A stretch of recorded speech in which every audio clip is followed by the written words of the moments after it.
guys. What a start to Magic round, hey? Two really high-scoring games.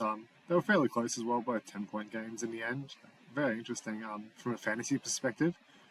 I'll talk about my team first, and then I'll jump into the match recaps. But I'm in a bit of a pickle. I probably came out of last night with a net positive. It's close, but I'll get into that in a sec. Yeah, Kartonga probably 5 points lower than I would have hoped for. Iongi probably 5 points less than I would have hoped for as well. But I'll take a 30 from him. I was forced into playing him, and he's so volatile. He could have easily pumped out a 10 versus the Sharks. So I'll take a 30. There's nothing wrong with that. It's not going to be detrimental to my score. It's not ideal. A lot of people wouldn't be playing him this week, but yeah, I'll take a 30 from him. Hines probably about 5 above where I would have expected. So overall, that wasn't too bad on my starting side, but this is where the pickle starts to come into play. So yeah, I talked about having a double loop with Garrick, and I'll go into what those options would have been. And yeah, so this is what eventuated in green. So the 50 was just a placeholder for a good score, and then a 20 was a placeholder for a bad score. And they both blew the 50s out of the water. Ryley Smith only just, but Robert Toia almost doubled that. So yeah, like I said, I might have to reverse Walsh to Clark if that was the case, and that's where I am at the moment. Everything else I can leave where it is. So yeah, I get Robert Toya's score. After Ryley Smith got a 54, he was on 52, then updated to a 54. I was actually rooting for a Robert Toya bad score, but after he was on about 45 after 15 minutes, I was just hoping he'd go to the moon, which he did, which was good. So yeah, Toya will come straight in for Garrick. I'll leave Garrick where he is. Ryley Smith's the interesting one, so I can easily just reverse Walshy to Aaron Clark there if I want to. I don't know what I want to do. Usually I wouldn't even be considering a reverse trade, but I'm not in love with Egan as a trade option. I'm not in love with Clark as a trade option anyway. So it's tough. Like for this game week alone, if he gets less than a 54, if Clark gets less than a 54, then I've lost points. Like I've got a guaranteed 54 here, and all I have to do is click one button.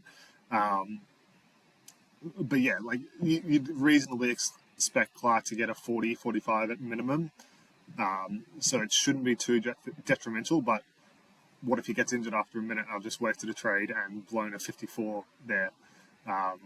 He obviously, Clark has a lot of buy coverage help for me in round 12 and with that dual position.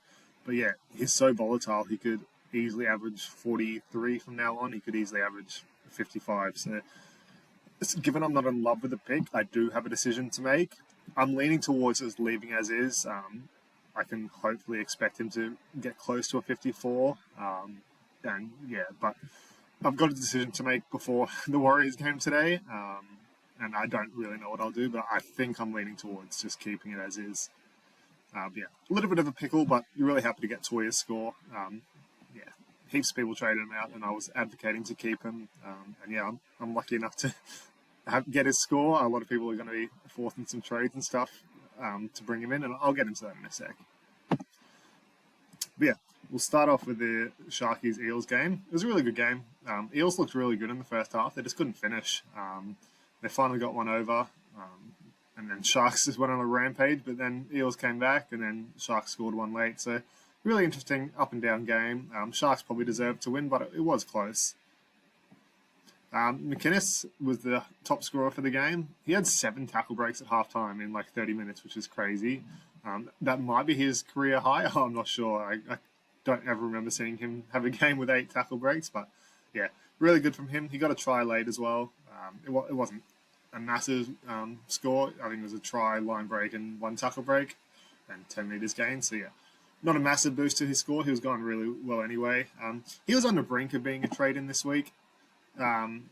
He's only 2.3% owned, averaging 56 now. I think it was about 54 heading into the round. So he was still priced at around 50-ish. Slightly overpriced a little bit, but his minutes are up and down. But he'll be important over the bye period. So I wouldn't bring him in now because his price will balloon up a little bit after that score. But yeah, he's one to watch for sure. Junior Barlow, yeah, not much fantasy interest there. 44 tackles is huge from him. He's usually the lowest tackler in that forward pack. So, yeah, really good score from him, but not fantasy relevant. just like the Fox, 2 tries, 68, 7 tackle breaks. There were heaps of tackle breaks. It was a really attacking game, so he was good. Good to see him back in good form. He's got 7 tries this year now, I think. Nico Hines, on the surface, 59 looks really good. I am growing really concerned about him, though. The kick meters just aren't there at all. Like 104 for 3 points. 4 missed tackles isn't great. He probably should have had a 5th one. There was a really clear one they missed, and I was thinking that would come in updates, but it didn't, thankfully, because I've got him. But those missed tackle counts have been up. He had 7 a couple of weeks ago. 30 tackles is really solid. That's back-to-back 30 from him, and he looks really involved defensively. But he was really bailed out by those 3 try assists. His goal kicking hasn't been great, even though he got 4. One was an easy penalty, but missed a couple from the sideline. But yeah, it's really those kick meters that are hugely down that I'm getting worried about, and those missed tackle counts are climbing. So yeah, I think he was slightly undervalued at 54, but I'm growing concerned that those scores aren't going to continue. Like, I think he has a really bad game in him sometime soon. It's just when that one comes, just without kicking in game. Like, he's involved in everything, but yeah, 7 missed tackles, 3, 4 in back-to-back weeks. It's a little bit concerning. As long as that tackle count keeps rising, I think he'll be okay. But as soon as he has a lower tackle game and he's just not involved in an attack or not kicking, I think he's due a really bad score at some point. But I've had him for 3 weeks and he's done me a really solid. So I'm happy to get him, but I'd be cautious about bringing him in now until we see those kick meters go up. Ryley Smith. So yeah, I was on the fence about bringing him in. I thought he had clear 10 points of value, assuming he plays a 70-minute role, which he did. He came off at the 60-minute mark, which is concerning, but then came back on 8 minutes later, which was awesome. So pumped out another 12 in those minutes, which was good. So yeah, really, really happy to have brought him in. I got a bit lucky. I was on the fence about him. He just fit my buy schedule, which was good. I said his tackle count will increase. He had 38, 36, 38 in the last 3 weeks, but 2 of those came in 62 and 66 minutes. So there was a clear path to average 40-plus tackles. Didn't quite see 57 coming, but yeah, it was incredible. He was involved in everything, which was good. He had so many 4 tackles in a set. I think he had about 5 of those, which was huge. Missed tackle counts concerning. He had 6 last week, 6 this week again. He had 7 and then lost 1 in updates, which was good. I didn't actually think he missed 6 tackles. I was watching him. I always watch my fantasy players more than anyone. He clearly missed 4. There were 2 that he touched the player, got off for half a second, and then came back on and made the tackle. And they were 50-50 calls that all went against him, which is fine. Like, I'm not going to complain about it, but it's just so inconsistent with the scoring. So yeah, really happy. Like, the missed tackles are concerning, but if that tackle count's going to be anywhere above 40, 45, then not concerned. Yeah, the main things I wanted to see were increased tackle count and especially the minutes, and that was really solid. So I don't know if I'd bring him in anymore. I'll have to see what his price at and stuff like that after the round, and I'll give some advice there. But really happy to have got lucky and got him in this week. Dylan Brown with a 53, not bad at all. He could have had another try off a Moses pass, but just didn't find him. He got held back. Yeah, he's been really solid. He looks way more involved now that Moses is back. The kick meters are down and stuff, but he's running the ball more, which you would have liked to see when Moses was out. But all the Eels players look a lot more involved now with Moses back. Their confidence seems back, so he's good. He'll be one to watch over the Origin period for sure. Moses was good. He had a couple of line breaks in the second half. He had a really poor score at halftime. I think he was on 15 or so. But yeah, he's no interest to anyone playing Origin. But in real life, he was really solid. KL Lero, he was good. Welcome back, young man. He had a really good game. Scored a try. And yeah, he was pivotal. He scored the first try of the game, and then was just solid since then. No really negative stats, and pumped out 80 in his first game back, which is always good to see. Ryley, 50, yeah, it's about what you'd expect from him. It's the most Blake Ryley stat line possible, so yeah, nothing bad there. Britton Nakora, 46 with a try, isn't super ideal, but yeah, not a lot of people have him in fantasy. 5 missed tackles, not much you can do there. Not too many other fantasy relevant players. Braden Trindle was really good. His kicking game, he's not fantasy relevant at all, but those 600 kick meters are relevant to Hines, and the way he's kicking, I don't think he's going to lose many of them soon, but he just does absolutely nothing else. Billy Burns, a few people had interest in him, but he's only got a couple of weeks in that squad. 38's not too bad, but yeah, you needed him to go 60 plus if it's such a short window. So AFB, hopefully not too many people have him, like 12.4%, but a lot of those will be casual players. Hopefully not too many of you guys have him. Really happy to see him get a 37. He's one to watch over the Origin period. His minutes are really down, but if he can lose a little bit of value before then, he's a valuable pickup in round 12, before round 12, because he plays round 12 and 15, which is good. So hopefully that price goes below 700k, and I'll be looking to pick him up for sure. Hopgood, yeah, I don't know what they're doing with him. Played 23 minutes or so, came back on in the second half for Ryley Smith, played hooker for 8 minutes, and back to the middle.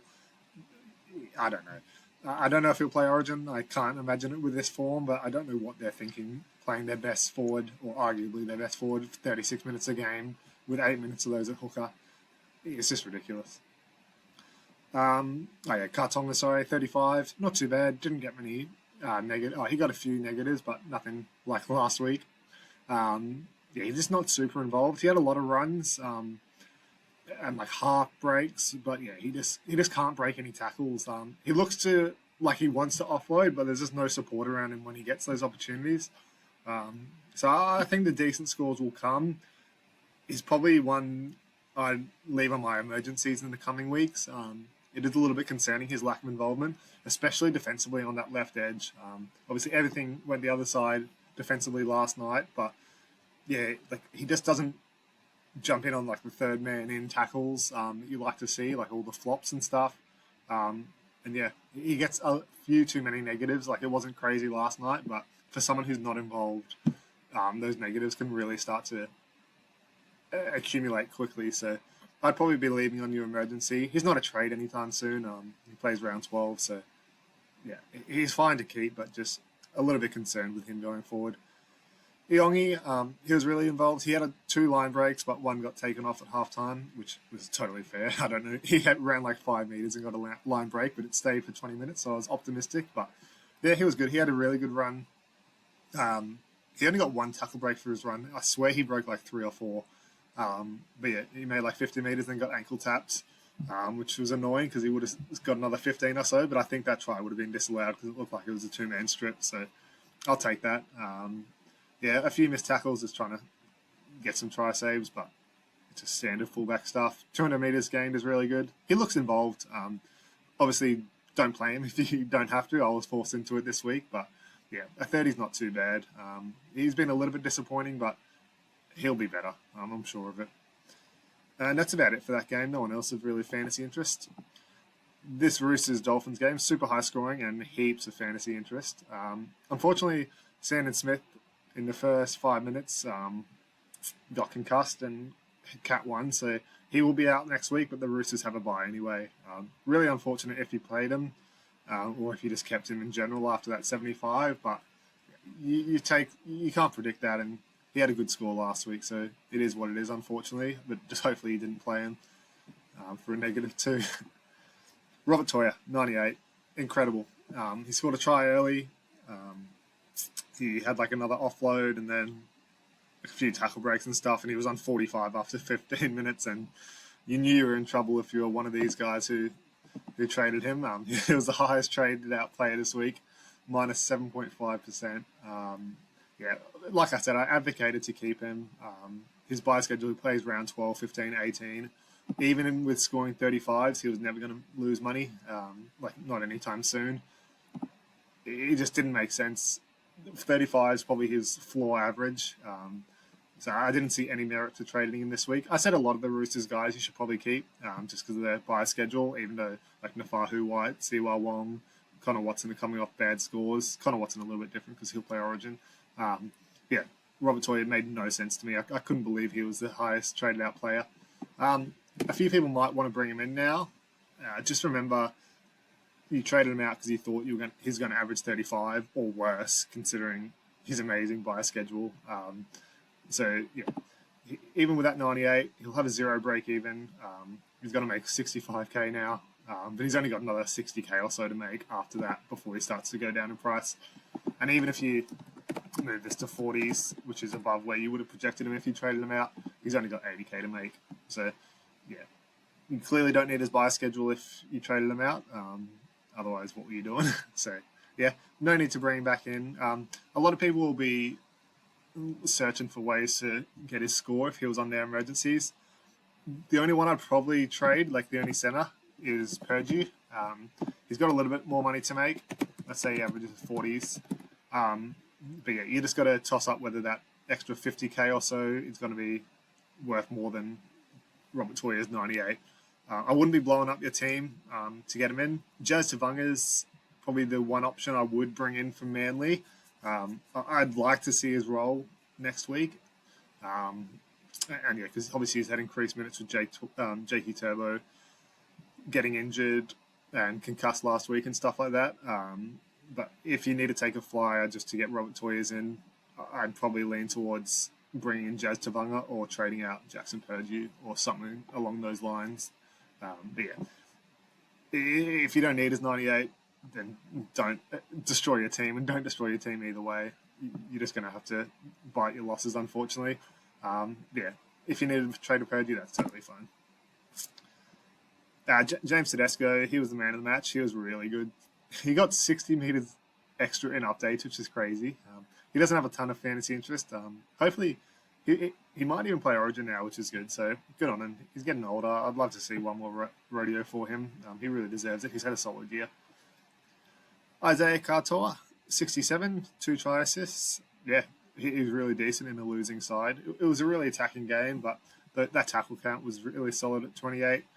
I don't think he's going to be in the top 5 halves towards the end of the year, but if you got him in, he was of interest last week, and if you got him in, a 67 is huge for you. Ryley, 65, just good to see him make it through a game without a concussion, and 2 tries is awesome for him. No fantasy interest, but yeah, always good to see him get through a game. It's always scary watching him going for tackles. He's probably only a couple away from retirement, so yeah, really happy for him. Herbie, he was on a poor score early, tried to force a few offloads, and one was for an error and stuff. Just standard Herbie game, got a try late, which is good. He's just so consistent. I don't remember seeing a centre this consistent. So yeah, really solid. He'll be in the top 3 centres come into season, especially in this form. Nafahu White with a 53. Yeah, I said you should probably keep him just because of his buy schedule. And yeah, pumped out a 53, which is really solid. He was on 30 at halftime. No negatives. The tackle count's still a little bit concerning, but he's just so involved in the attack. 170 metres, 5 tackle breaks. Really solid there. Siwa Wong got a 51. He was on like 7 after 30 minutes or so. So a little bit concerning there, but that Roosters right attack looked so good, that right edge. Yeah, not many missed tackles. Only had 2, 34 tackles, 90 metres gained, a couple of offloads. Yeah, really solid game. He's priced at 47. I said that's about where he should be, so there's no point trading him. And yeah, hopefully he kept him. 51's not incredible, but really solid. He came off in the last 5 minutes. Radley moved to that right edge, but nothing to be concerned about. He's done that a couple of weeks, so you lose a couple of points, but as long as he's playing 75 plus, you're totally fine with that. Hugo Savala with a 50, really solid. Obviously, with Sandon Smith going down early, it was pretty likely Savala would go huge, getting those extra kick meters and goal kicking. Goal kicking looked very shaky, so he's not going to get that anytime soon, but you'll take the extra points when you can get him. Yeah, 400 metres gained, 24 tackles is a big frame. And he ran the ball heaps early with Sandon Smith going down, so he really took that game by its horn. Real breakout game for him in real life. A 50 is really solid, back-to-back 50s for a 230k guy heading into the last round. So, yeah, no complaints there. I won't be able to get his score, unfortunately, but yeah, just happy to see him make money. Marky Mark, back to 2 tries, 45. Yeah, really solid game. Your wing is obviously going to be up and down, but if he's going to score 2 tries every week, he's going to pump out 40 pluses. Connor Watson was the main. With Sandon Smith going down early, he really struggled. His score was going to struggle because he was moving into the halves. Didn't only took one kick for 56 meters, which was you would have liked to see him kick a little bit more playing in the halves, but his tackle count was obviously going down. Ran really solid and got a late try, which is good, but without that, he probably would have got a 25. He didn't come into the round thinking he was going to play in the halves, so you can't be too results orientated when deciding to make your trades. You can probably get rid of him now, just because he will lose a bit more money and with the Origin period coming up.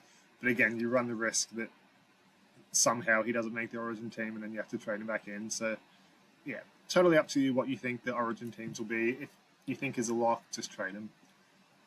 There wasn't too much other interest. Tommy Gilbert, 38 and 57 minutes. Not too many people would have him now, I don't think. 8.7%. But a lot of inactive players there, I'm sure. Yeah, Angus Crichton, 29. He's going to get to a little bit of a juicy price sometime soon, but plays Origin, obviously. And yeah, no one else really. So yeah, 2 really high-scoring games. Pretty decent fantasy scoring all round, apart from Sandon Smith. Hopefully it's all good. But yeah, that's all from me. I just got to decide myself if I want to reverse that Aaron Clark trade or not, but I think I'll keep it in the end. But yeah, we'll see. Enjoy the rest of Magic Round, guys, and we'll see you for another video later.